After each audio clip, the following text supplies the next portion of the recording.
Welcome back to my channel. Read the disclaimer before you read the story. Today I'll beat the shit out of him, Thanks said as he pushed Hanuel on the floor and started removing his belt. I never felt this much terror in my life before because it was always me who beard the wrath of my husband. But thinking about my child getting beaten squeezed my heart in a painful way. I looked over at my son who was crying and shivering. Daddy, I'm sorry, I will study hard. He choked, but Tyang had no mercy. His eyes held only rage. Tyang, stop it. I won't let you hit my child. I grabbed his hand, trying to stop him. Move from my way, Ryan, he said irritatingly. No, I won't. No, I won't leave you, mommy. He came to us and started pleading Tyang. Daddy, please don't hurt us, please. I promise I'll study hard. He started crying hard, clutching Tyang's legs. Hand, run, please. If you run, Han, your mom is going to pay, he stated, and Hanuel shook his head. Han, run, or else mommy will leave you forever, I said, and he looked at me, eyes widened. Please run for mommy, I whispered. I thanked God as the door wasn't locked, as Hanuel ran as I told him. And Tyang was about to go after him, but I held into him, grabbing his arm. Leave my arm, Wine, or I swear to God, consequences won't be well. He jerked off my grip and pushed me away. But I ran after him, and I saw Hanuel was running towards the stairs. Tyang was after him, and before I could process anything, my heart stopped beating. All the air left my lungs as I screamed.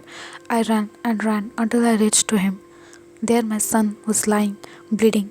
Everything happened so fast that I couldn't protect him. 1 second he was running, and next his feet slipped, and my son rolled down from the stairs. Han, open your eyes, I cried. His head was bleeding, and I was shaking in fear. This was all because of me. I couldn't protect him from his own father. I looked up and saw Tyang standing on the stairs. From the look on his face, I can tell he is shocked too.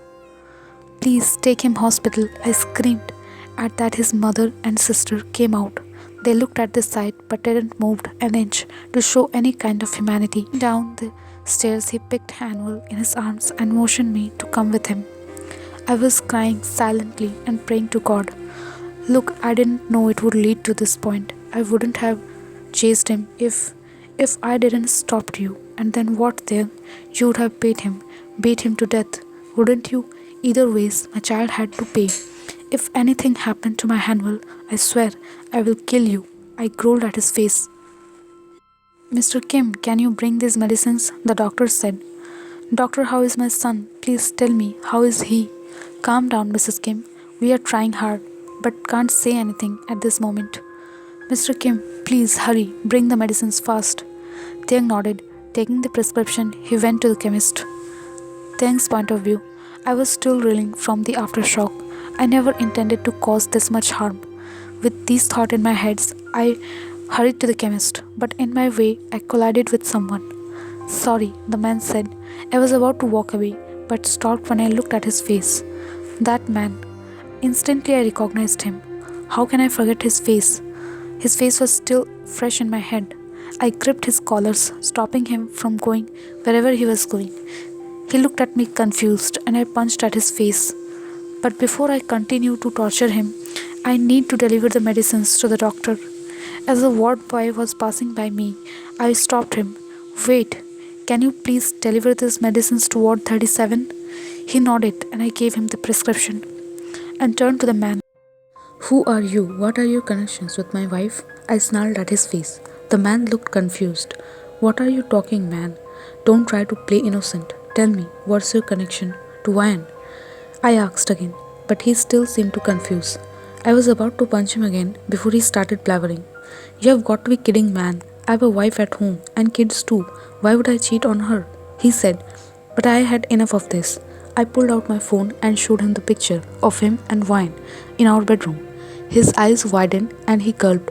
Now speak before I lose my shit, I gritted. I did it for money.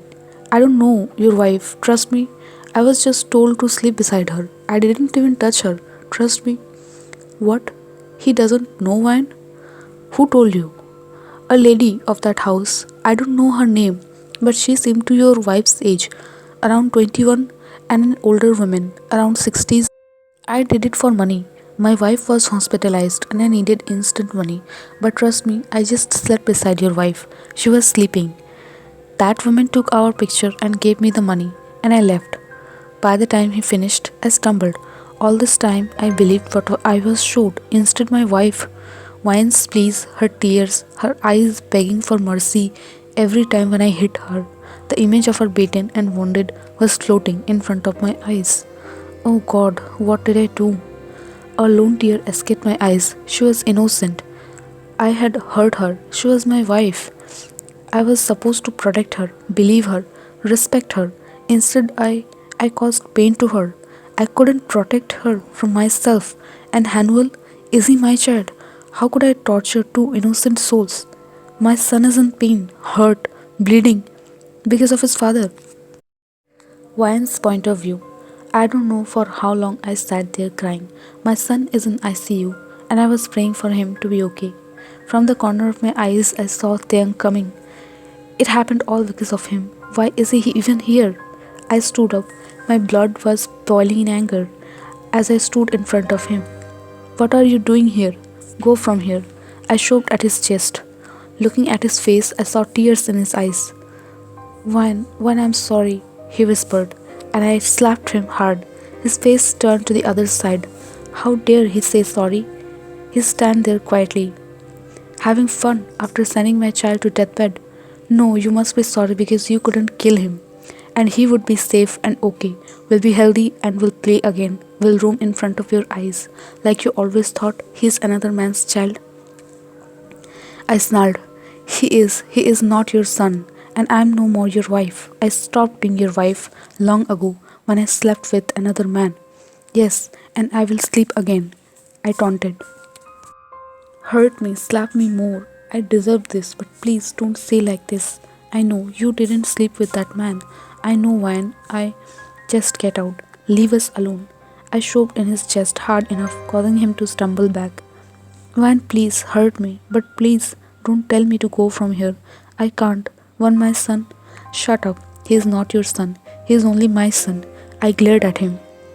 How can he say like that when he is the one causing pain to his own child? I won't leave until I get to know he is out of danger, he said. Why? So that you can hurt him again. No, I want to see him. For God's sake, then, I beg you, just leave. I don't want you, neither my son. Go, go home. I turned my back to him. Thanks, point of view. Ryan's harsh words were piercing my heart, making several holes in it and leaving it bleeding. I never felt this much hurt. I deserved this, didn't I? But I know my presence is making her angry. I didn't want to hurt her anymore. But I also want to see Hanuel. When he opened his eyes, I want to be there. I want to say sorry to him. I want to hold him close to my chest.